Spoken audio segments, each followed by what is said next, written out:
நம்ம ஒவ்வொருத்தரோட லைஃப்லையும் ஒவ்வொரு விதமான பேட் மெமரிஸ் இருக்கலாம். அது ரொம்ப ரொம்ப மோசமானது. நீங்க மறக்க நினைச்சா கூட திரும்ப திரும்ப நம்ம மைண்டுக்கு வந்துகிட்டே இருக்கும். இது சம்டைம்ஸ்ல உங்களுக்கு ரொம்ப சீரியஸான ஹெல்த் இஷ்யூஸை கூட உருவாக்கலாம். இப்போ நான் உங்ககிட்ட ஒரு கேள்வி கேட்கறேன். அப்படிப்பட்ட இந்த பேட் மெமரிஸை மொத்தமா டெலீட் பண்ண முடிஞ்சா, அப்படி ஒரு டெக்னாலஜியை கண்டுபிடிச்சா நீங்க என்ன பண்ணுவீங்க? இப்போ நான் சொன்னதெல்லாம் சினிமா கான்செப்ட்லாம் ஒன்றும் இல்லை. இந்த ரியல் வேர்ல்டுல நம்ம பிரெயின்ல இருக்கிற மெமரிஸை எடிட் பண்ண முடியுமா, டெலீட் பண்ண முடியுமா, இல்லைனா ஃபேக் மெமரிஸை இன்சர்ட் பண்ண முடியுமா அப்படிங்கிற ரிசர்ச்சை ரொம்ப சீரியஸாவே சயின்டிஸ்ட்லாம் ட்ரை பண்ணிக்கிட்டு இருக்காங்க. இந்த ரிசர்ச்லாம் எப்படி நடக்குதுன்னு நீங்க புரிஞ்சுக்கணும்னா ஃபர்ஸ்ட் நம்ம பிரெயின் எப்படி மெமரியை ஸ்டோர் பண்ணுதுன்னு நீங்க தெரிஞ்சுக்கணும். நம்ம பிரெயின்ல மெமரின்னு ஃபோல்டர்லாம் இல்ல, கம்ப்யூட்டர் மாதிரி ஃபைல் எல்லாம் சேவ் பண்ணிலாம் வைக்காது. நம்ம பிரெயின்ல பில்லியன்ஸ் ஆஃப் நியூரான்ஸ் இருக்கு. இந்த டைனி பிரெயின் செல்ஸ் எல்லாம் ஒன்னோட ஒன்னு செயின் மாதிரி லிங்க் ஆகி இருக்கும். இதுதான் நம்ம மெமரிஸ். நியூரான்ஸ் கனெக்ட் ஆகி இருக்கிற பிளேஸுக்கு பேரு சினாப்சிஸ். இந்த சினாப்சிஸ்ல தான் இன்ஃபர்மேஷன் டேட்டாஸ் எல்லாம் எலக்ட்ரிக்கல் அண்ட் கெமிக்கல் ஃபார்ம்ல சிக்னலா டிரான்ஸ்ஃபர் ஆகும். இது வந்து என்ன தெரியுது, ஒரு மெமரிங்கிறது ஒரு சிங்கிள் நியூரான் கிடையாது,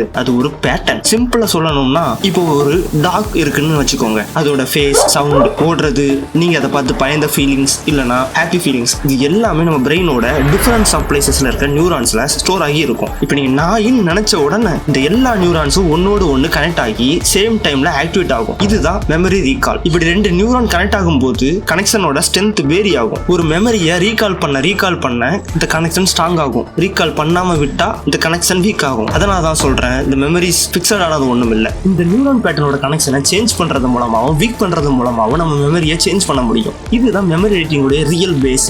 சம் சயின்டிஸ்ட்லாம் ஒன்னா சேர்ந்து எலிகள் மேல ஒரு ரிசர்ச் ஒன்றை கண்டக்ட் பண்ணாங்க. அதாவது எலிகள் இருக்கிற இடத்துல ஒரு சவுண்ட் ஒன்று பிளே பண்ணி at the same time electric ஷாக்கும் கொடுத்தாங்க. இதையே ரெகுலரா அப்படியே பண்ணிக்கிட்டே இருந்தாங்க. கொஞ்ச நாள் கழிச்சு எலிகளின் சத்தத்தை கேட்டாலே பயத்துல ஃபீஸ் ஆக ஆரம்பிச்சிச்சு. அதுகளுடைய பிரெயின்ல உள்ள நியூரான்ஸ்ல இந்த சவுண்ட் வந்தாலே எலக்ட்ரிக் ஷாக்கும் வரும், பெயினும் வரும் அப்படின்னு சொல்லி ஸ்டோர் ஆகிட்டு அந்த மெமரியை மறுபடியும் ரீகால் பண்ண வச்சு கொஞ்சம் மருந்துகளை கொடுத்து அந்த ஃபீல் கனெக்ஷனை வீக்கன் பண்ணாங்க. ரிசல்ட் சேம் சவுண்டை கேட்கும் பொழுது எலிகளுக்கு பயம் வரல. இதே ரிசர்ச்சை ஹியூமன் மேல கூட கண்டக்ட் பண்ணி பார்த்தாங்க. அதாவது PTSD-யால பாதிக்கப்பட்ட பேஷண்ட்ஸ் மேல ட்ரை பண்ணி பார்த்தாங்க. டாக்டர்ஸ் அந்த பேஷண்ட்ஸ் உடைய பேட் மெமரியை ரீகால் பண்ண வச்சு அதுக்கப்புறம் தெரபிஸ் சம் மெடிசன்ஸை கொடுத்து அந்த மெமரியுடைய பெயினை ரெடியூஸ் பண்ணாங்க. ஸோ டெக்னிக்கலி நம்ம பிரெயினை மேனிபுலேட் பண்ண முடியும். ஆனா ட்ரூத் என்னன்னா, ஹாலிவுட் படங்களை நீங்க பாக்குற மாதிரி ஃபுல் மெமரியை டெலீட் பண்ண முடியாது. இப்போதைக்கு அது பாசிபிள் இல்லை. ஆனா இன் ஃபியூச்சர்ல அப்படிப்பட்ட ஒரு டெக்னாலஜி டெவலப் ஆனா கண்டிப்பா ஆகும். அப்ப நீங்க என்ன மெமரியை டெலீட் பண்ணிக்கீங்க? மறக்காம கமெண்ட் பண்ணுங்க.